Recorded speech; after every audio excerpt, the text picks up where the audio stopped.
नमस्कार, आप देख रहे हैं बंसल न्यूज। मैं हूं आपके साथ शुभांगी सिंह मिश्रा। 23 की तकरार किसकी सरकार? जी हां, हम बात कर रहे हैं विधानसभा चुनाव 2023 की। इस बेहद खास चुनावी कार्यक्रम में आपको सियासत का हर वो पहलू नजर आएगा जो आपको जानना बेहद जरूरी है, क्योंकि आप ही तो कहते हैं चुनाव का मतलब बंसल न्यूज। आइए शुरू करते हैं। 23 की तकरार किसकी सरकार।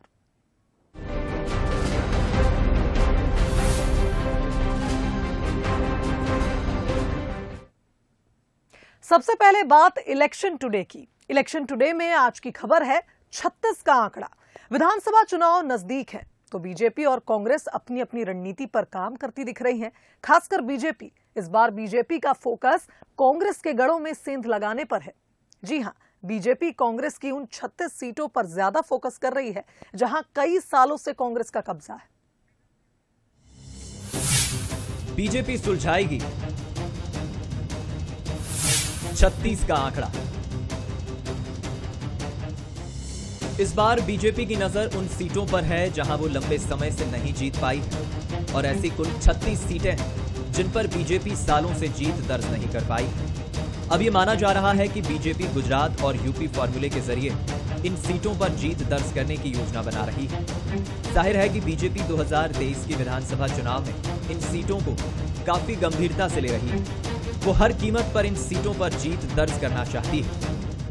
सबका साथ, सबका विकास, सबके विश्वास और सबके प्रयासों के इस मंत्र पर आज देश की जनता लगातार प्रधानमंत्री मोदी जी के नेतृत्व में आज भारतीय जनता पार्टी को लगातार सफलता मिल रही है। हम देश के अंदर विजय हासिल करते चले जा रहे हैं।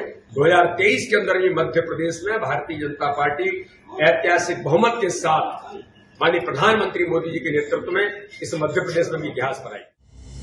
अब सवाल यह है कि आखिर बीजेपी के लिए आकांक्षी सीटें कौन सी हैं? तो बता दें, ऐसी सीटों में नेता प्रतिपक्ष डॉक्टर गोविंद सिंह का विधानसभा क्षेत्र लहार भी है, तो गुना जिले का राघोगढ़ जहां से दिग्विजय के बेटे जयवर्धन सिंह विधायक हैं।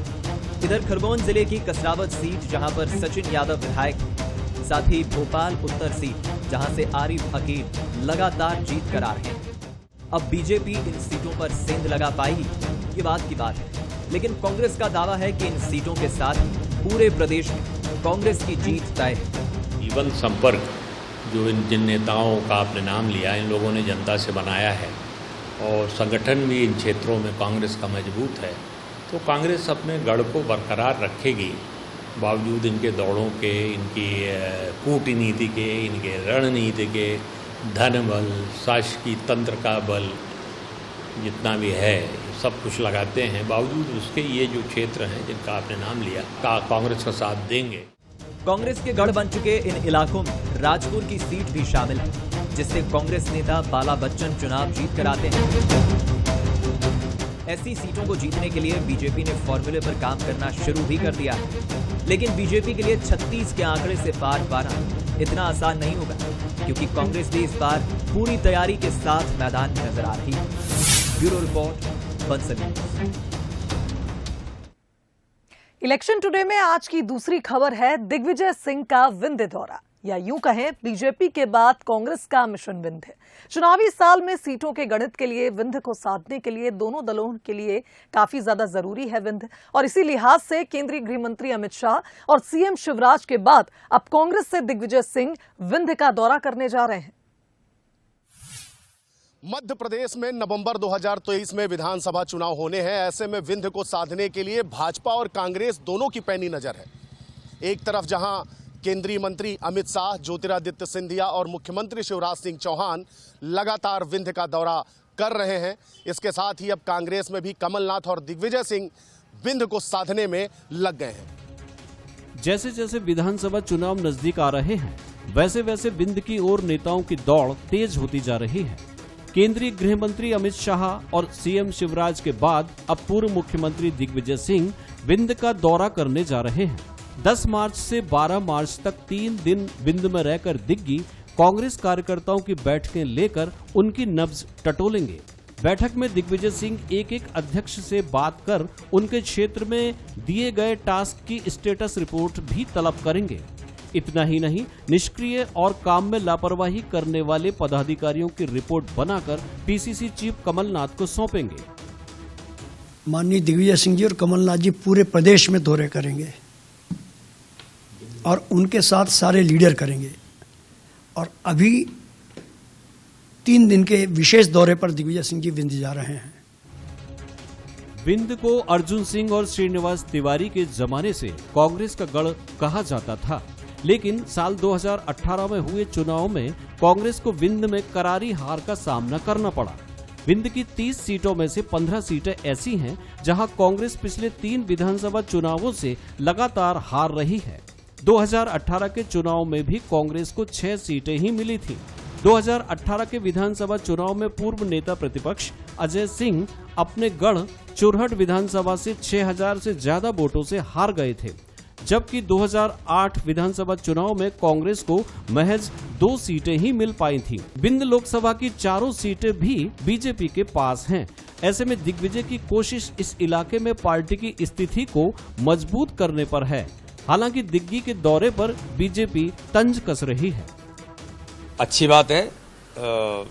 दिग्विजय सिंह जी, मैं तो कहता हूं अकेला बिंद का क्यों, सभी जगह का दौरा करेंगे तो और अच्छा होगा। बिंद में पिछली बार हम 34 में से लगभग 30 सीटें जीते थे और माननीय दिग्विजय सिंह जी का दौरा और गहराई से हो तो जो 4 बची हैं वो भी जीतेंगे। पिछले विधानसभा चुनाव से पहले दिग्विजय सिंह को चुनाव अभियान समन्वय समिति का अध्यक्ष बनाया गया था। तब दिग्विजय ने इस समिति के अध्यक्ष रहते हुए प्रदेश भर में दौरे और बैठकें कर कांग्रेस के नेताओं की आपसी गुटबाजी और मनमुटाव दूर कराने में अहम भूमिका अदा की थी।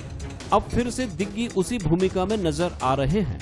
सतना और रीवा दौरे के वक्त भी दिग्गी कांग्रेस नेताओं में आपसी सामंजस्य बनाने को लेकर मेल मुलाकात करेंगे, लेकिन दिग्विजय का दौरा विंध्य क्षेत्र में कांग्रेस की तस्वीर कितनी बदल पाएगा, इसके लिए चुनाव नतीजों तक का इंतजार करना होगा। Bureau report, Bansal news.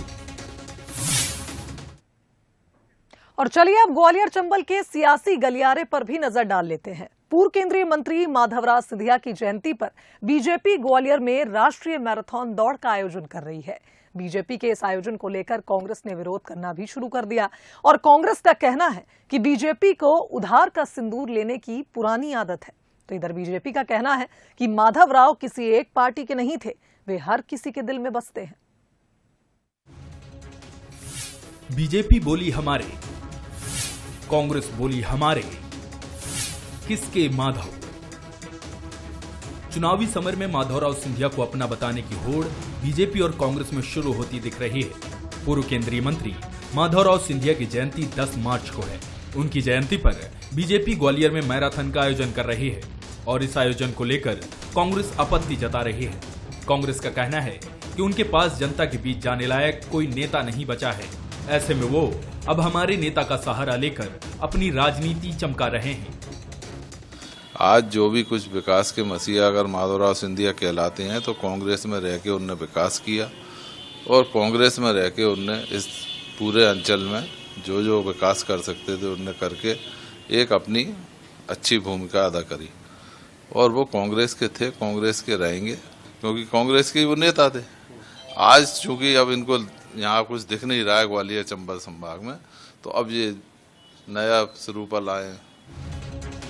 Madhavrao Scindia को लेकर बीजेपी और कांग्रेस आमने सामने आ गए हैं। इधर बीजेपी का कहना है कि माधवराव सिंधिया पूरे ग्वालियर और मध्य प्रदेश के नेता थे, किसी एक पार्टी का उन पर हक जताना ठीक नहीं है। हम हर उस व्यक्तित्व का सम्मान करती है हमारी पार्टी। सरदार वल्लभ भाई पटेल, देश के लिए जिन जिन ने काम किया है, हम उनकी जयंती, उनके जन्म दिवस पर सम्मान करते हैं, उनके लिए कार्यक्रम करते हैं। वो करें, उनको रोक कौन रहा है। वहीं माधवराव सिंधिया को लेकर शुरू हुई सियासत पर राजनीतिक विश्लेषकों का कहना है कि सिंधिया का पूरा परिवार कांग्रेस से नाता तोड़ चुका है। ऐसे में कार्यक्रम को लेकर कांग्रेस को विरोध करना बंद करना चाहिए।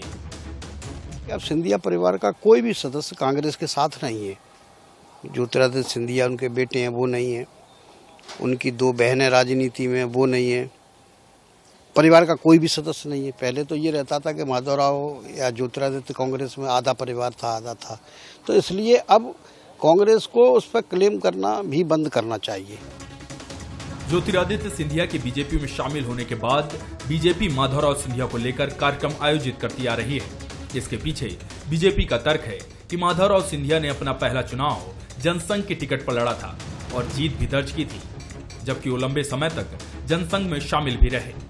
इसके अलावा उनकी माता विजय राजे सिंधिया भी जनसंघ के संस्थापकों में शामिल रही थी।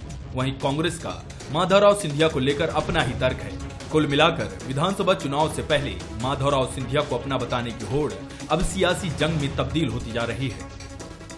उमेश परासर, बंसल न्यूज, ग्वालियर। और अब वक्त है हमारे बेहद खास सेगमेंट बूथ बाजा का। बूथ बाजा में आज है नर्मदापुरम की अहम विधानसभा सीटों में शुमार सोहागपुर। 2008 में अस्तित्व में आई ये सीट बीजेपी का मजबूत गढ़ मानी जाती है, जहां आज तक कांग्रेस परचम नहीं लहरा पाई। तो 2023 में क्या रहेंगे सोहागपुर के सियासी समीकरण, आइए समझते हैं। होशंगाबाद की सोहागपुर विधानसभा सीट। इस सीट की उम्र कम है, लेकिन समीकरण दिलचस्प है। 2008 में अस्तित्व में आई इस सीट को सोहागपुर और माखन नगर को मिलाकर बनाया गया है।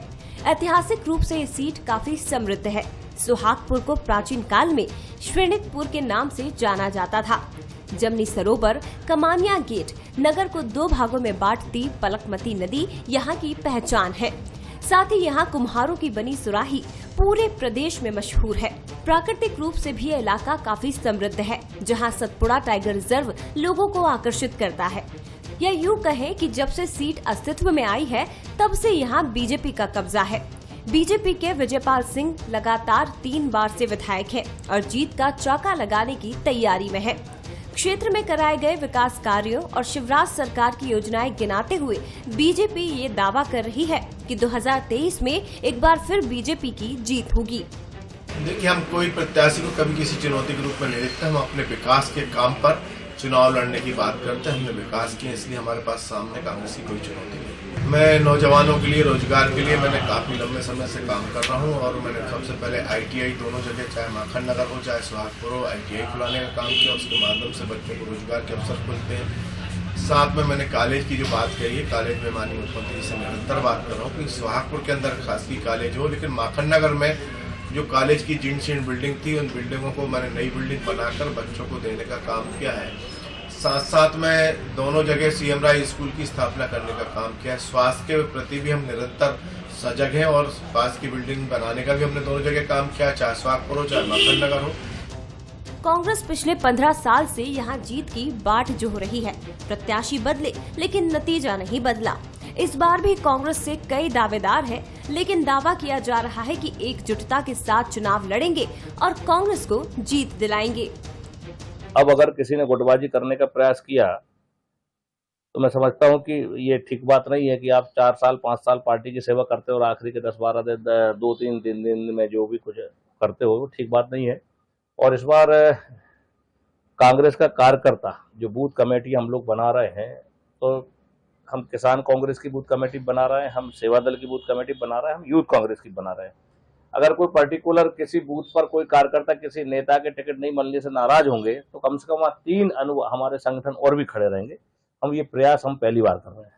2003 से लगातार हार रहे हैं। 2008 में हमारी विधानसभा अस्तित्व में आई तो 3 चुनाव ये हारे हैं।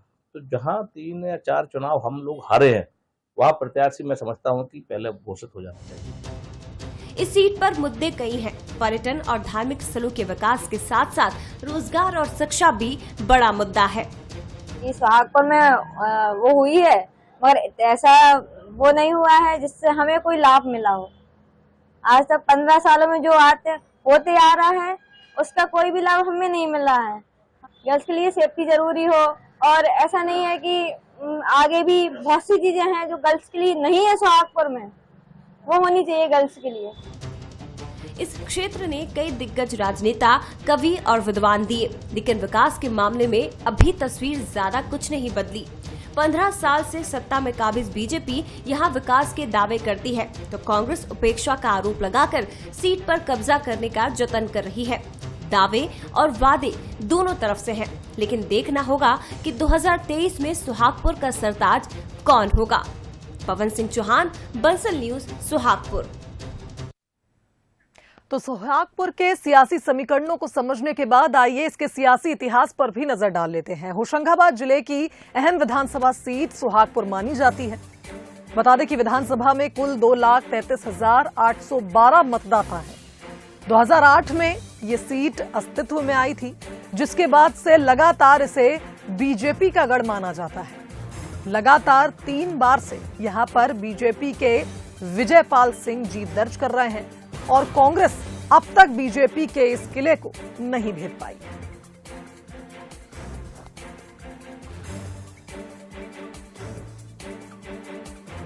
जैन के जायके का स्वाद भी ले लेते हैं। महाकाल की नगरी में पानीपुरी का स्वाद कुछ ऐसा है कि क्या बच्चे और क्या बड़े, हर कोई यहां जायका लेने के लिए रुक ही जाता है। तो हमने भी रुककर चुनावी जायका लिया और क्षेत्र की खट्टी मीठी सियासत के बारे में जाना।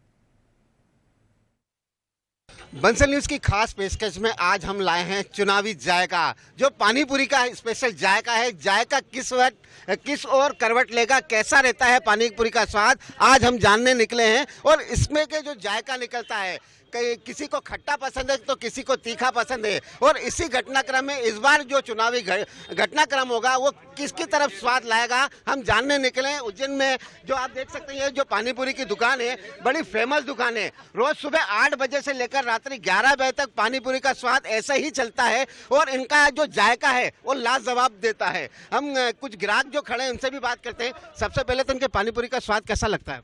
बहुत अच्छा है। खट्टा पसंद है, मीठा पसंद है? खट्टा। इस बार बीजेपी या कांग्रेस में कौन खट्टा होगा, कौन मीठा होगा? बीजेपी। क्यों लगता है ऐसा?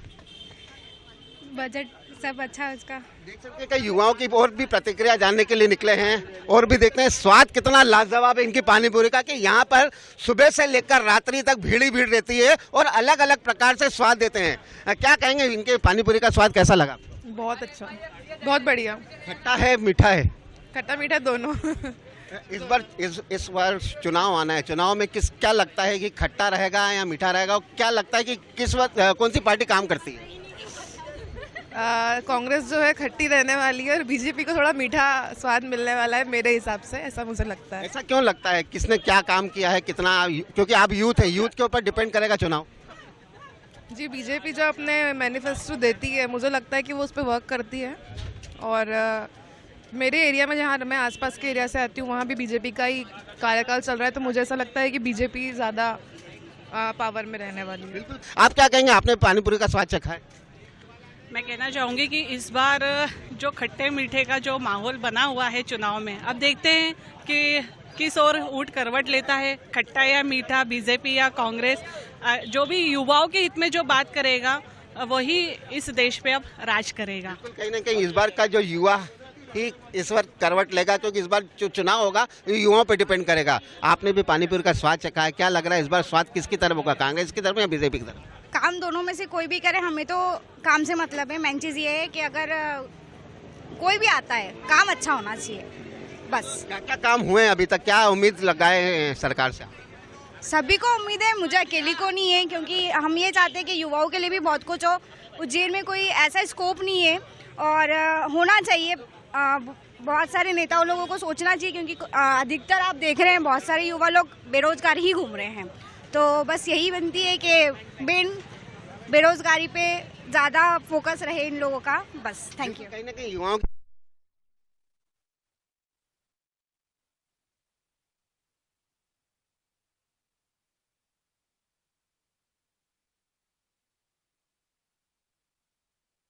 कोई आलू में खाता है,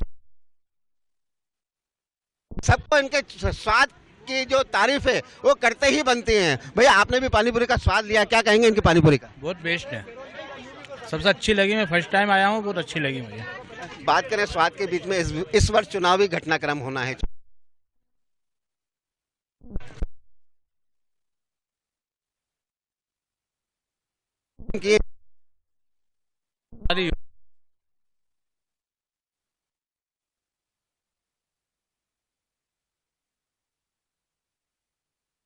पानी पूरी है। और खास बात इनके जो पानी का स्वाद है वो अलग ही एक अंदाज दिलाता है, क्योंकि इनके पानी में जो पुदीन हरा मिलाते हैं, पुदीन हरा की जो पत्तियां मिलाते हैं, उसके इस कारण इनका जो लाजवाब स्वाद रहता है, वो स्वाद के कारण ही इनका सुबह से लेकर रात्रि तक यहाँ हुजूम ही लगा रहता है।